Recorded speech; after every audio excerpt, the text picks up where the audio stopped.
Shabbat shalom. Shabbat shalom. So he doesn't really need an introduction because he's been here longer than I have. But it's a delight and an honor to invite our rabbinic intern, Jonathon Adler, who is joining us and will be joining us multiple times a month or something around there. You'll be around a lot, thank heaven. Joining us from New York City. How's New York? All right, cool. Same. But it's been a pleasure to have you. I know that everyone has benefited for the last year, and we look forward to more with you, but hearing words of Torah from you at this time. So excited to get to work with you and learn with you here. I have beautiful memories of learning Torah with my childhood rabbi. One of the constant themes was the beneficence of God. God was omnipotent, sure. Omnipresent, absolutely. But most of all, God was beneficent, benevolent, completely, totally good. It's weird to be a rabbinical student now and study the Torah much more closely than I did as a kid. There's some not so nice stuff in there. Things that challenge my own personal conception of God. And I started to think, maybe the bad is included to help us better appreciate the good. And there's a lot of good, many blessings in this week's Parsha Ki Tavo. But Deuteronomy chapter 8 brings some serious tests about understanding the divine. The reading, as well as the reading in Parshat Bechukotai in Leviticus, include a section called the Tochacha. Tochacha meaning rebuke, a very strong statement of disapproval. The Tochacha, though, it's not just verses of rebuke. If you do not obey your God Adonai to observe faithfully all the commandments and laws which I enjoin upon you this day, all these curses shall come upon you and take effect. The Tochacha is curses. Just as God has created good, so too God has created evil, curses. Perhaps not, God isn't proud of this, but these curses exist. And in today's reading, Moses describes these evils and their consequences. He enumerates a vast number of curses which God has told him would befall the Israelites, us, as a response to failure to comply with God's commandments. An example, one of the tame examples. Adonai will strike you with madness, blindness, and dismay. You shall grope at noon as the blind grope in the dark. You shall not prosper in your ventures, but shall constantly be abused and robbed with none to give help. Other curses are much more graphic, so repulsive and offensive that, as Cantor mentioned, rabbinic tradition dictates that, unlike every other reading, which we're instructed should be read loudly, clearly, and with great pride, as Josh Davison did so wonderfully and correctly for us, the Tochacha, these curses, are to be read in a quieter voice and in a quick fashion. It's also not an honor to be called up for this aliyah the way it is for every other aliyah. Traditionally, it's given to the rabbi. We just want to get it over with. This isn't to say that we're ignoring or whitewashing.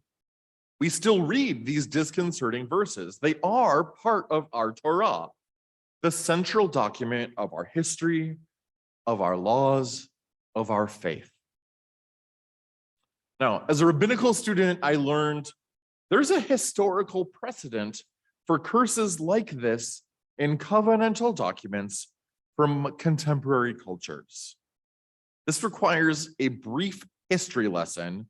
So if you hate history, tune out for the next 2 minutes. I'll let you know when it's over. So this is based on scholarship by Dr. George Mendenhall, which I learned from one of my teachers, Dr. Benjamin Summer.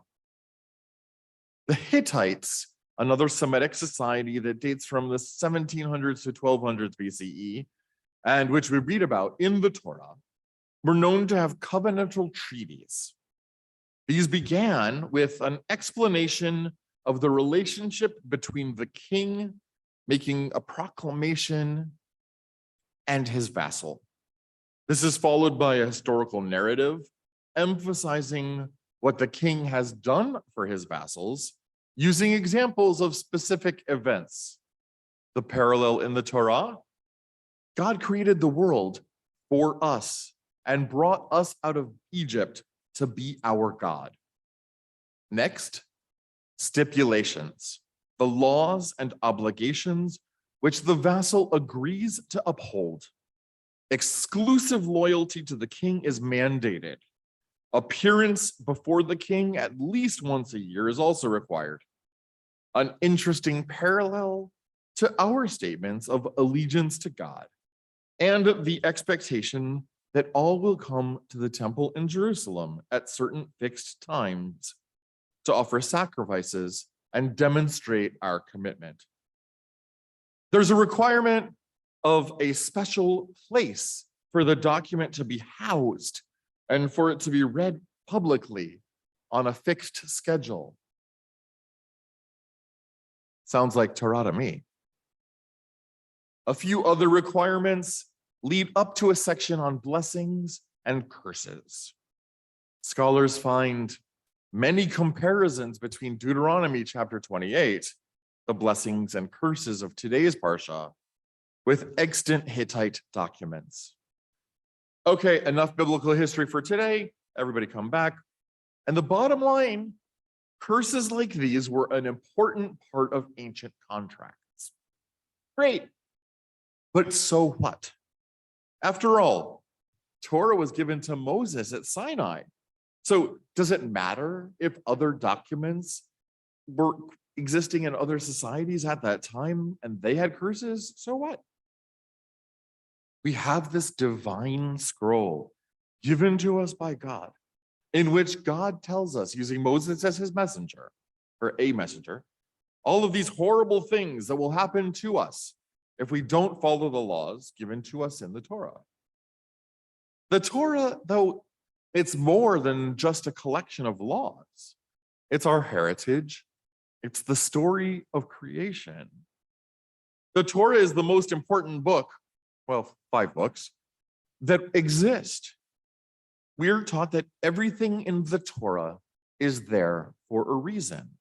And so the rabbis ask, since the Torah's primary function is to be a book of laws, why does it start with the story of creation instead of beginning with the first mitzvah?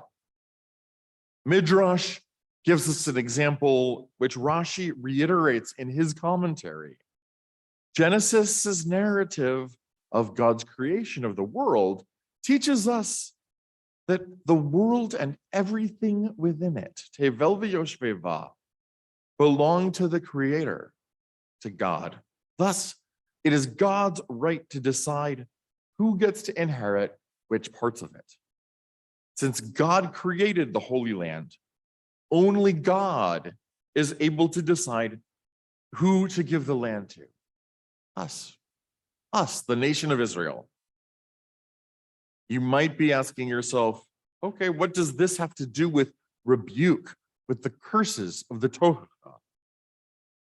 What do we learn from the fact that these curses are here in our Torah, that we're reading them this close to Rosh Hashanah when we're thinking about repentance and trying to be our best selves as we approach the new year?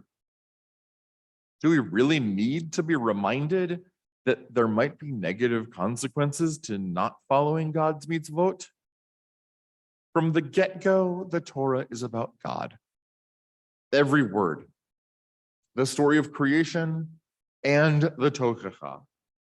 So perhaps the Tochacha is God's way of telling us that God knows we're not always going to be able to walk the path we're not always going to make the right choices or decisions. But then again, God wasn't always proud of God's own decisions. I'm thinking about Noah and the flood and the covenant that God made to never again destroy humanity.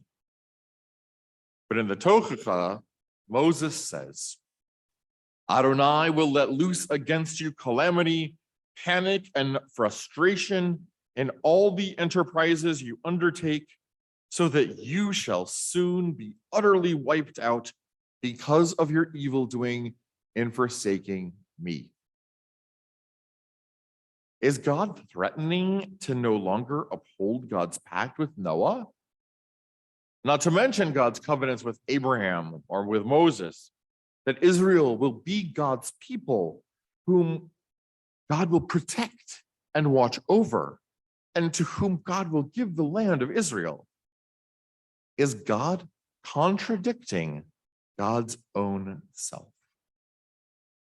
So I stand here puzzled by the God I learned about as a child, the beneficent God, the God who promised to protect us.